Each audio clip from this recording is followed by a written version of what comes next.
کہ اس کیس کو پاکستان کے عوام کو لائیو ٹی وی پر دکھایا جائے، اور ہم نے کہا کہ اس کا خرچہ بھی ہم برداشت کریں گے، جو بھی فیڈ دینی ہے ایک کیمرہ ہوگا وہ فیڈ دے دے گا تاکہ پاکستان کے عوام کو پتہ چلے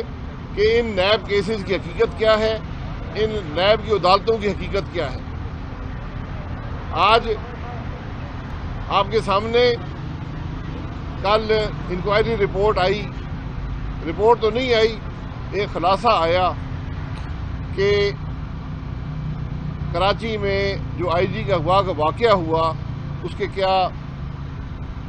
کس پر الزامات ہیں اور کیا واقعہ ہوا۔ تو ہمیں اس کیس میں اس واقعے سے یقیناً فائدہ پہنچے گا، کیونکہ وہاں بھی یہ کہا گیا کہ کچھ افسران تھے وہ جذبات میں آ گئے اور انہوں نے آئی جی کو اغوا کر لیا۔ تو ہمارا دفاع بھی یہاں یہی ہوگا کہ ہم بھی جذبات میں آ گئے جب ہم نے دیکھا کہ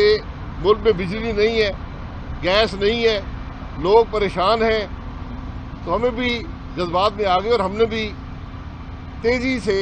یہ کام مکمل کیا، کیونکہ ہم پر یہاں کرپشن کا الزام نہیں ہے، ہم پر الزام ہے کہ آپ نے جو آپ کے اختیارات تھے ان سے تجاوز کیا ہے، یہ الزام ہے۔ تو اگر جذبات میں آ کر آئی جی کو اغوا کیا جا سکتا ہے تو جذبات میں عوام کی تکلیف دور کرنے کے لیے بھی اختیارات سے تجاوز کیا جا سکتا ہے۔ یہ معاملات ہیں۔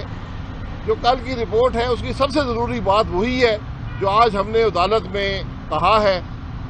کہ عوام کے سامنے بات کی جائے، یہ عوام کے مسائل ہیں۔ ہم نے کہا کہ ہم پہ جو الزام آپ نے لگایا ہے اس کیس کو ٹی وی کیمرے کے سامنے لگایا جائے، عوام کو دکھایا جائے کہ یہاں کیا ہو رہا ہے۔ اسی طرح ضروری ہے کہ جو تفتیش کراچی میں ہوئی ہے اس کو پبلک کے سامنے رکھا جائے، اس کو پبلک ریکارڈ کا حصہ بنایا جائے تاکہ عوام دیکھ سکیں کہ اس ملک میں ہوا کیا ہے۔ ہم حاضر ہیں، اگر ایک ملک کے وزیر اعظم کو آپ عدالت میں کھڑا کر سکتے ہیں، اس کی تصدیق کر سکتے ہیں، اس پر الزامات لگا سکتے ہیں اور عوام کو بتا سکتے ہیں بار بار پریس کانفرنسز کر کے اور الزامات لگا کے اخباروں میں بیان دے کے ٹی وی پر آ کے وفاقی وزراء کی لائن بتا سکتی ہے، تو یہ بھی ضروری ہے کہ عوام کو پتہ ہو کہ کراچی میں جو آئی جی کا اغوا کا واقعہ ہوا اس کے حقائق کیا ہیں۔ یہ